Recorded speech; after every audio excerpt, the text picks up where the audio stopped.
నమస్తే, నేను మీ Gopi. Welcome back to our channel. ఈరోజు మనతో వచ్చరికి పొలిటికల్ అనలిస్ట్ ఎమ్మంది రామారావు గారు ఉన్నారు. సార్ నమస్తే సార్. సార్, ఆంధ్రప్రదేశ్ నుంచి జగన్మోహన్ రెడ్డి గారు ఢిల్లీకి వెళ్ళి ఇక్కడ ధర్నా చేపట్టారు. ఆంధ్రప్రదేశ్ రాష్ట్రాల అంటే వాళ్ళ పార్టీ తరపున జరుగుతున్న అఘాయిత్యాల కోసం ఢిల్లీ వెళ్ళి ధర్నా చేస్తున్నారు. సో ధర్నాలో కార్యక్రమంలో భాగంగా అక్కడ ఉన్న అఖిలేష్ యాదవ్తో కూర్చొని ధర్నాలో పాల్గొన్నారు. అంటే కాంగ్రెస్తో ఏమన్నా సన్నద్ధాలు జరుపుతున్నారా, లేకపోతే ఆ కాంగ్రెస్లో అంతర్గతంగా వాళ్ళతో మాట్లాడి విలీనం చేద్దాం అనుకుంటున్నారా? ఒకవేళ అట్లా విలీనం చేయాల్సి వస్తే ఆంధ్రప్రదేశ్లో షర్మిల పరిస్థితి ఏంటి? What next? షర్మిల పరిస్థితి ఏమిటన్నది తర్వాత చెప్తాను. ఇక్కడ ధర్నా చేయడం అన్నది చాలా తెలివి తక్కువతనం, అమాయకత్వం, రాజకీయ చతురత లేనివాడు చేసే పని. ధర్నా ఎవరి మీద చేస్తాడు అంటే కూటమి మీద చేస్తాడు. కూటమిలో ఎవరున్నారు? తెలుగుదేశం, జనసేన, బీజేపీ ఉంది, అంతే కదా. మరి కూటమి పరిపాలన బాగలేదు అని చెప్పడం మాట, కూటమి పరిపాలనలో శాంతి భద్రతలు లేవు అని చెప్పడం, హత్యా రాజకీయాలు జరుగుతున్నాయి, ఇళ్లలో చొరబడి మరి దాడులు చేస్తున్నారని చెప్పడం కరెక్టే కదా. మరి కూటమికి మండదండి? కూటమిలో ఉన్నవాళ్ళకి మండదా? మళ్ళీ మోదీని కళ్ళ చూడగలడా? అమిత్ షాని కళ్ళ చూడగలరా? నిన్నే చెప్పాను నేను, ఎట్టి పరిస్థితుల్లో కూడా జగన్మోహన్ రెడ్డికి అమిత్ షా అపాయింట్మెంట్ కానీ మోదీ అపాయింట్మెంట్ కానీ దొరకదని చెప్పాను. ఎలా దొరుకుతుందండి? ఆలోచించేవాడు ప్రతి ఒక్కడు లేదు మోడీని దొంగ తీసుకుంటాడు, అమిత్ షా. మనం నోటుకు వచ్చినట్టు చెప్పడం కాదు, ఈ పరిస్థితుల్లో మోడీ ఎలాగ అపాయింట్మెంట్ ఇస్తాడని ఒకటి చూసుకోవాలి. అఖిలేష్ యాదవ్ మిగతా కాంగ్రెస్ తాలూకు వాళ్ళు వచ్చారంటే వాళ్ళు మోదీ మీద దండయాత్రకు వచ్చారు అంటే వాళ్ళు కూడా రాజకీయంగా ఉపయోగించుకోవడానికి సిద్ధంగా ఉన్నాడు. మోడీ మీద దండయాత్రకు వచ్చేవాడు ఒక వైఎస్ఆర్సీపీ అంటే మోడీతో కలవనివాడు, కూటమికి వ్యతిరేకంగా ఉన్నవాడు వచ్చాడు కనుక వాళ్ళు వచ్చారు, లేదు రారు. వాళ్ళు బీజేపీ వాళ్ళు ఎవరైనా వచ్చి సపోర్ట్ చేశారా? అంతెందుకు, తెల్లారు లేచినట్టయితే నోటికి ఏదొస్తే అది వాగి నీ పార్టీని ఆకాశానికి ఎత్తి నేలకి పడగొట్టేటువంటి నాయకులు ఉన్నారు. కొడాలి నాన్న వచ్చాడా? పేరు నాన్న వచ్చాడా? అంబటి రాంబాబు వచ్చాడా? లేకపోయినట్టయితే ఎక్కడెక్కడో ఈ మదన్ మోహన్ కేసులోను ఒక ఎస్సీ క్యాండిడేట్ సపోర్ట్ ఉండాలని జూపూడి ప్రభాకర్ తీసుకెళ్ళి మన విజయసాయి రెడ్డి పక్కన కూర్చున్నారన్నమాట. ఇంకా రాజకీయంగా అందమైన వ్యూహాలు పన్నెట్టితో వాళ్ళు ఏమన్నారు, అక్కడ మన జాతీయ మీడియా 36 హత్యలు అంటున్నావు బాబు, ఆ పేర్లు చెప్పన్నాడు, తెల్లమొహం వేశాడు. దాళ్ళు అంటున్నావు కదా, దాన్ని ప్రూఫ్ చూపించమని చెప్పాడు, తెల్లమొహం వేశాడు. చివరికి ఏమైపోయారంటే నేషనల్ మీడియా అడిగే ప్రశ్నలకి ఏ ప్రశ్నకి కూడా సమాధానం చెప్పలేక ఏమన్నాడు, మీరు ఒకసారి రాష్ట్రంలోకి వచ్చి చూడండి అన్నాడు. ఎంత చేతకాని సమాధానాలండి ఇవన్నీ. రాత్రి జాతీయ మీడియా అంతా ఎత్తిపోవడం కాకుండా జగన్ పార్టీయే అవుట్ అని చెప్పింది. ఇప్పుడు నెక్స్ట్ జగన్ వైఎస్ఆర్సీపీ మాత్రం ప్రశ్నార్థకంగా మిగిలిపోతుంది.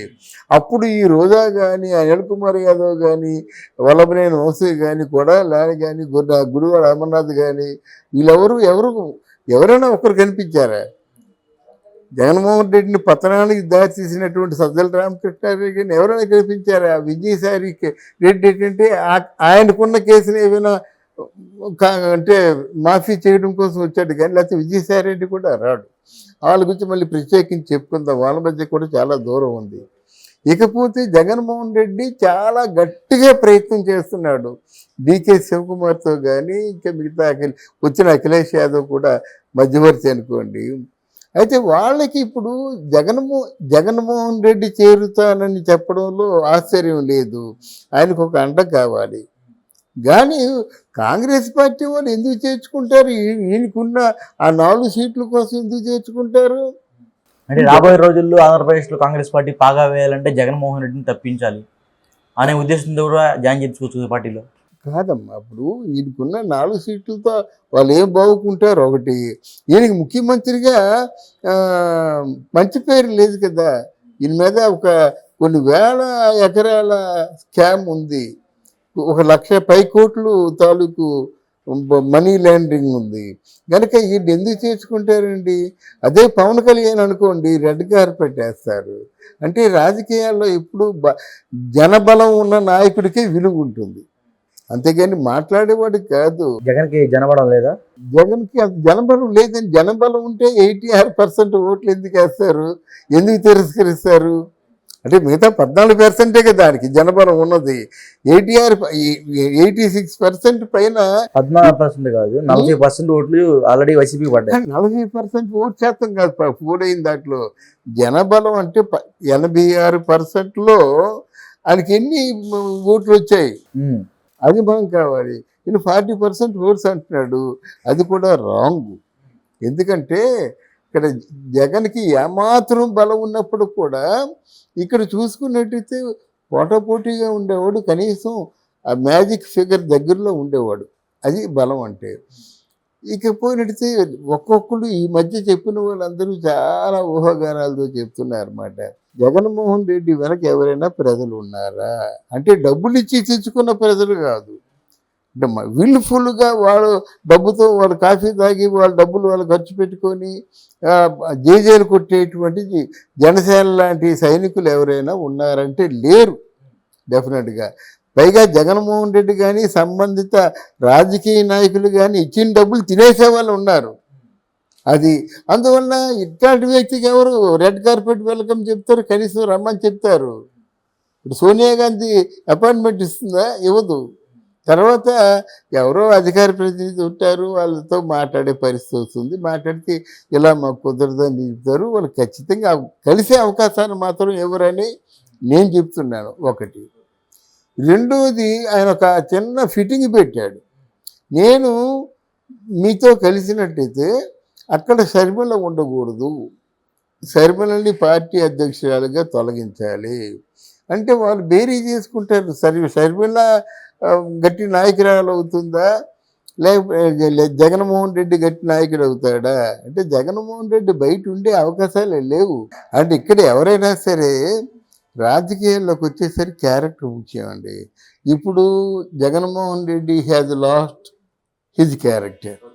ఎందుకంటే ఆయన సంపాదించినంత 2004 ముందు వాళ్ళ ఇల్లు అమ్మకానికి పెట్టుకున్నటువంటి రాజశేఖర రెడ్డి తాలూకు బిడ్డ 2004 నుంచి 24 సంవత్సరం వరకు ఈ 20 సంవత్సరాల్లో ఏ వ్యాపారం చేసి ఈరోజు టాటా బిర్లాతో సమానంగా ఉంటాడు. ఇండియాలో అత్యధిక ధనవంతుల్లో ఒకడు జగన్మోహన్ రెడ్డి. ఆ విషయం అందరికీ తెలుసు. ఈ అఫిడవిట్లో అంత ఫేక్ న్యూస్ అనుకోండి. మరి దీనికి సమాధానం చెప్పాలి. ఎవరో నేను అడుగుతానండి, రాష్ట్రపతికి వెళ్ళి అడుగుతానండి, ఎంత సంపద ఎక్కడి నుంచి వచ్చిందని అడుగుతానండి. వాడు వాకప్ చేయిస్తాడు, చేయించలే.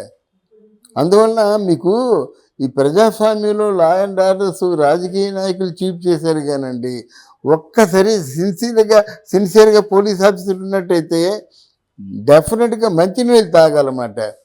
అదే ఒక మధుసూదన్ రెడ్డి అనేటువంటి మంచి జర్నలిస్ట్, పవర్ఫుల్ జర్నలిస్ట్, నేను వెళ్తానని చెప్పాడు అన్నమాట. అంటే ఆయన నేను వెళ్తానండి, వెళ్ళి అడుగుతానండి, అరెస్ట్ చేయరా అంటాడన్నమాట.